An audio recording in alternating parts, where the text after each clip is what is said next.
بسم اللہ الرحمن الرحیم والصلاة والسلام علی رسولہ الکریم، اما بعد۔ حج کے موقع پر مکۃ المکرمہ میں ملک شام کے بہت بڑے محدث اور جلیل القدر امام علامہ عبد الرحمن اوزاعی رحمہ اللہ کی ملاقات امام اعظم ابو حنیفہ حضرت نعمان بن ثابت رضی اللہ تعالی عنہ سے ہوئی۔ دوران گفتگو حضرت اوزاعی رحمہ اللہ نے یہ کہا کہ مجھے خبر پہنچی ہے کہ آپ لوگ رکوع میں جاتے ہوئے اور رکوع سے سر اٹھاتے ہوئے رفع الیدین نہیں کرتے، یعنی جس طرح تکبیر تحریمہ کے لیے اپنے ہاتھوں کو تکبیر کہہ کے اٹھاتے ہیں اور کانوں کی لو تک بلند کرتے ہیں، آپ اس طرح رکوع جاتے ہوئے اور رکوع سے سر اٹھاتے ہوئے ہاتھ نہیں اٹھاتے، آپ ایسا کیوں نہیں کرتے؟ تو امام اعظم ابو حنیفہ حضرت نعمان بن ثابت رضی اللہ تعالی عنہ نے جواب دیا کہ اس سلسلہ میں مجھ تک کوئی حدیث نہیں پہنچی، اور یہ عمل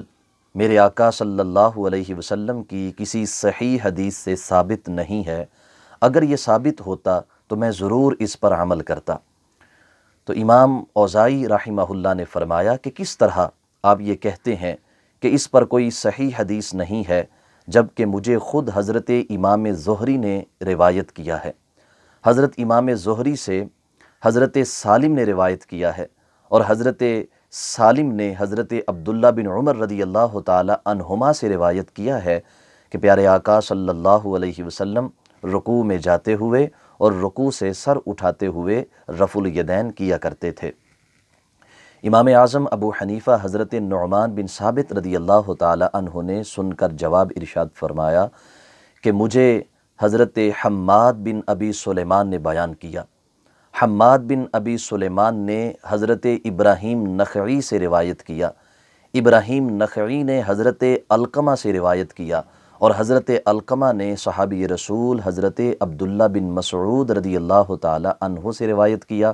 کہ سرکار دو عالم صلی اللہ علیہ وسلم صرف تکبیر تحریمہ کے لیے اپنے ہاتھ بلند کرتے، رکوع میں جاتے ہوئے اور رکوع سے سر اٹھاتے ہوئے رفع الیدین نہیں کیا کرتے تھے۔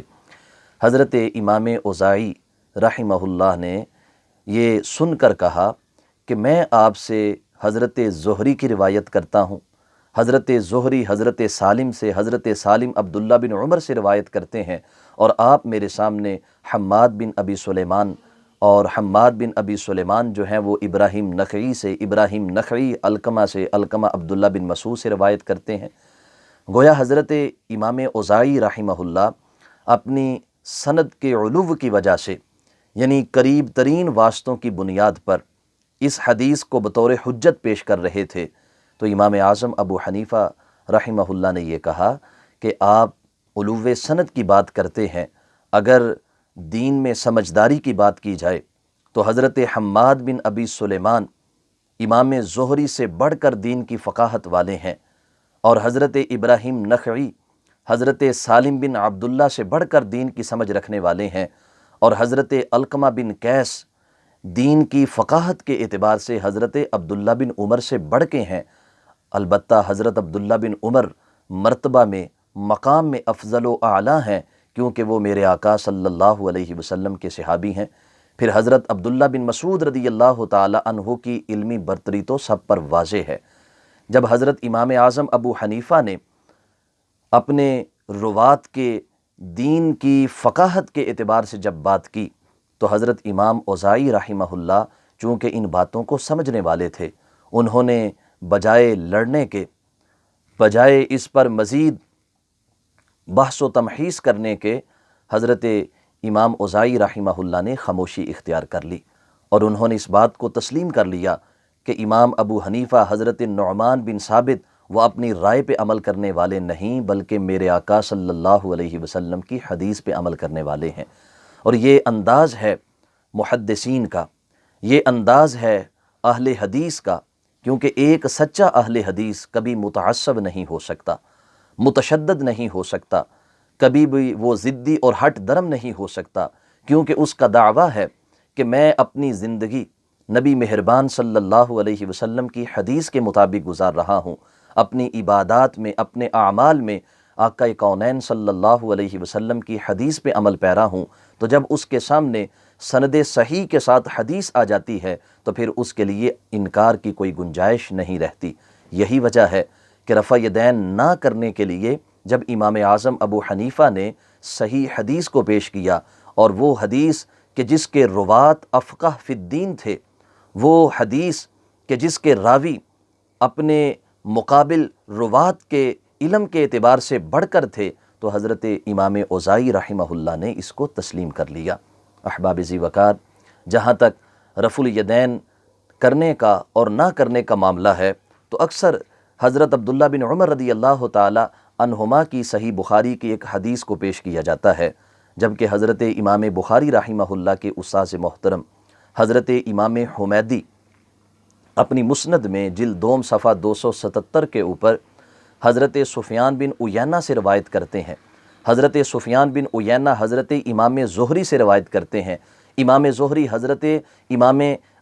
زہری حضرت سالم بن عبداللہ سے روایت کرتے ہیں، اور سالم بن عبداللہ حضرت عبداللہ بن عمر سے روایت کرتے ہیں، اور وہ فرماتے ہیں کہ میں نے آقا کونین صلی اللہ علیہ وسلم کو دیکھا، میرے محبوب علیہ السلام صرف تکبیر تحریمہ کے لیے اپنے ہاتھوں کو بلند کرتے، بعد میں رکوع میں جاتے ہوئے اور رکوع سے سر اٹھاتے ہوئے نبی مہربان صلی اللہ علیہ وسلم رفع یدین نہیں کیا کرتے تھے۔ اب یہ حضرت عبداللہ بن عمر کی روایت انہی محدثین سے ہے، انہی روات سے ہے جو امام بخاری کے روات ہیں۔ یعنی یہاں حضرت امام حمیدی ہیں، سفیان بن عیینہ ہیں، زہری ہیں، سالم ہیں، عبداللہ بن عمر ہیں، اور جس روایت کو پیش کر کے رفع الیدین کو ثابت کیا جاتا ہے وہ بھی انہی محدثین سے ہے۔ اب حضرت عبداللہ بن عمر رضی اللہ تعالی عنہما سے یہ دونوں روایات ہیں، اور پھر آپ کا اپنا عمل اس پر موجود ہے کہ جناب عبداللہ بن عمر رضی اللہ تعالی عنہ رفع الیدین نہیں کیا کرتے تھے، پھر خلفائے راشدین بھی رفع الیدین نہیں کیا کرتے تھے۔ کسی ایک بھی صحیح اور صریح حدیث مبارکہ سے یہ ثابت نہیں ہے کہ آقا کونین صلی اللہ علیہ وسلم نے رفع الیدین کرنے کا حکم دیا ہو، یا محبوب علیہ الصلاۃ والسلام سے وفات تک یہ عمل ثابت ہو۔ اس میں کوئی شک نہیں کہ میرے آقا صلی اللہ علیہ وسلم نے ابتداءً رکوع میں جاتے ہوئے اور رکوع سے سر اٹھاتے ہوئے رفع الیدین کیا ہے، لیکن آقا نے بعد میں خود اس کو روک دیا۔ جب سرکار نے اس کو روک دیا ہے تو آپ بانی اسلام ہیں۔ آپ صلی اللہ علیہ وسلم کی احادیث سے یہ ثابت ہے کہ آپ علیہ الصلاۃ والسلام نے اپنے وصال تک جو نمازیں ادا کی ہیں ان میں سوائے تکبیر تحریمہ کے آپ نے اپنے ہاتھوں کو بلند نہیں کیا۔ ہم اہل سنت و جماعت حنفی حضرت سیدنا عبداللہ بن مسعود رضی اللہ تعالی عنہ کی اس مضبوط ترین حدیث کو بطور دلیل پیش کرتے ہیں، اور اس کے علاوہ سینکڑوں کی تعداد میں روایات موجود ہیں، احادیث موجود ہیں جن سے یہ ثابت ہوتا ہے کہ آقا کونین صلی اللہ علیہ وسلم نے ابتداءً رفع الیدین کیا اور بعد میں اس کو خود منسوخ فرما دیا۔ اللہ احکم الحاکمین ہمیں اہل حدیث کا جو حدیث کے ساتھ محبت کا انداز ہے اس پہ عمل کرنے کی توفیق عطا فرمائے۔ حضرت امام اوزاعی رحمہ اللہ نے جب حدیث کو سنا تو انہوں نے قطعاً اس پر جھگڑا کھڑا نہیں کیا۔ آج وہ لوگ جو خود کو اہل حدیث کہتے ہیں اور حدیث سن کر پھر بعد میں اس پر جھگڑا کرنا شروع کر دیتے ہیں، وہ نام کے تو اہل حدیث ہیں، اپنے کردار کے اہل حدیث نہیں ہیں۔ دعا ہے خالق کائنات جل جلالہ ہم سب کو نام اور کردار دونوں کا اہل حدیث بننے کی توفیق عطا فرمائے۔ وآخر دعوانا ان الحمد للہ رب العالمین۔